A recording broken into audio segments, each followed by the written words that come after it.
E aí? Vamos lá, Caio, eu te assisti muitas vezes, eu queria a sua opinião sobre um assunto. 2 pontos. O diabo realmente fica em nossa volta ou ao nosso lado, nos lançando setas em um verdadeiro tiroteio espiritual, como aterrorizam aqui os crentes da minha igreja? Não, o diabo não tem tempo para isso tudo, não. Não tem esse poder, nem tem essa onipresença. Sei. Não tem nada disso. Vocês vivem num mundo muito de caronchinha. É um mundo de presepinho. São umas maquetezinhas que montaram. Aí vocês vivem nesse mundo onde tem um diabo para cada um assim, tchá, tchá, tchá, o tempo todo. É uma coisa horrível. E eles acham que se eles abrissem os olhos, eles veriam justamente isso. Seriam aqueles seres esquisitos como uns entes do Senhor dos Anéis, os gnomos do mal. Do mal, do C.S. Lewis, alguma coisa da cultura anglo-saxã ou celta, aqueles demônios, ou do inferno de Dante, ou do Hades grego, aquelas figuras. E a imaginação deles é assim. Aí o cara começa a evoluir, ele vai para a faculdade, começa a ter aulas de outras coisas, começa a ouvir ciências e aprender outras leituras da vida. Ele compara o que ele está entendendo com o que ensinaram a ele nesse conto da caronchinha bíblico. Aí ele entra em estado de descrença, dizendo: eu não creio mais em Deus nem no Evangelho, porque agora eu creio na ciência. Aí você vai saber por que ele não crê. Ele te conta que ele não crê mais em tudo aquilo que eu, por exemplo, já nasci não crendo. O que eles estão descrendo hoje é como eu já nasci, sem essa crença. Nunca me foi possível conceber essa coisa maniqueísta, e nunca me foi possível conceber um diabo que tivesse esse poder divino, que fosse um ser antitético em relação a Deus. Deus não tem inimigo. O homem tem inimigo. Não tem inimigo aqui. O diabo é inimigo de Deus. Uma criatura que não aguenta um peteleco. Você imagina, o anjo Gabriel é inimigo de Deus? Se o anjo Gabriel se desviasse. Tá, vai lá. Se desviasse. Desvio o anjo de Gabriel se desviou e se tornou inimigo de Deus. O anjo Gabriel desviado é um desviado como eu, se eu me desviar do amor de Deus, se eu resolver viver para a prática do mal. É com ele como é comigo, como é contigo, como é com qualquer um, como é com o diabo.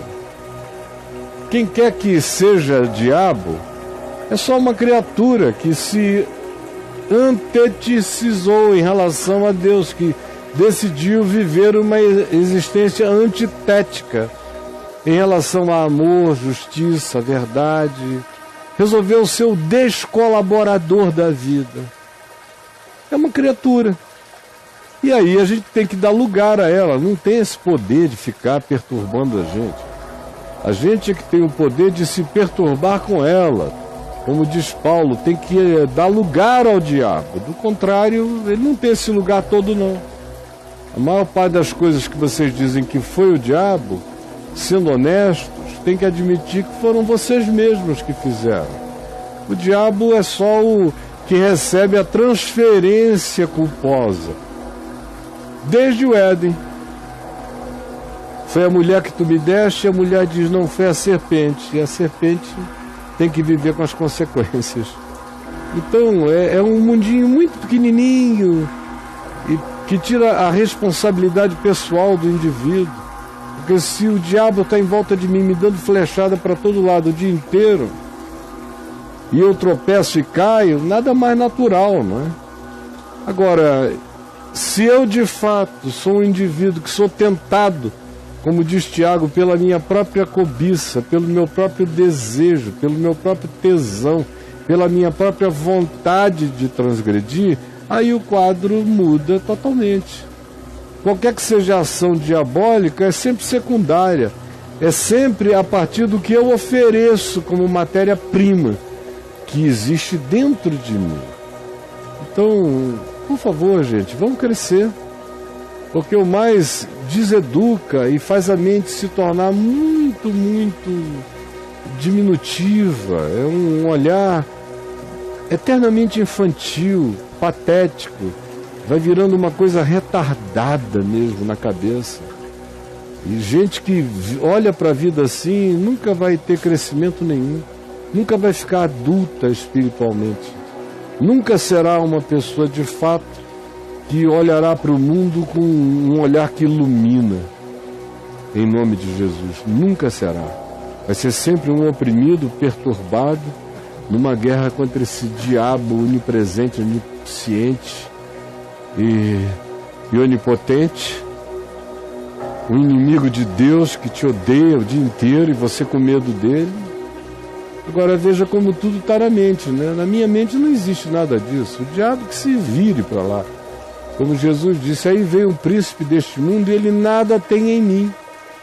E em mim também não tem, não terá, e eu não darei. Conscientemente não quero dar nada a ele. Nenhum lugar a ele, nenhum espaço a ele, nenhuma ocasião a ele. Também não penso nele, não o considero, ele não faz parte das minhas reflexões, as minhas decisões são minhas, os meus acertos são meus, os meus erros são meus, e eu vivo responsavelmente diante de Deus, sem transferir nada para nenhum diabo, para nenhum demônio, para ninguém, nem para o governo, nem para o meu pai, nem para minha mãe. Não interessa o que outros contra mim tenham feito, eu vivo com a responsabilidade das minhas escolhas. Pode cair em cima de mim um domo de perturbação, mas eu tenho o poder de fazer escolha. Debaixo do terremoto, eu escolho na caverna da Tailândia se eu vou sair gritando e me afogar ou se eu vou ficar quieto, economizar energia orgânica, física, mental e esperar o mais calmamente que eu posso o livramento chegar. São decisões que a gente toma, com as quais a gente tem que aprender a viver. O infantilismo da figura do diabo está presente na nossa mente desde o Jardim do Éden, nesse mecanismo de transferência. Foi a mulher que tu me deste. Aí a mulher diz, não, mas foi a serpente que já estava aqui que fez isso. E aí nunca ninguém vira gente, nunca ninguém vira homem. A gente só vira homem quando o diabo não existe mais para nós. O que existe são as consequências das nossas escolhas. Aí você começou a virar homem. Mas enquanto você precisa do diabo para dialogar e para expressar a sua identidade, não haverá jamais em você maturidade. Porque a transferência para o diabo é o atestado de imaturação perpétua dessa consciência que não se tornará adulta jamais. E vai ser sempre psicologicamente frágil, autovitimada, completamente adoecível.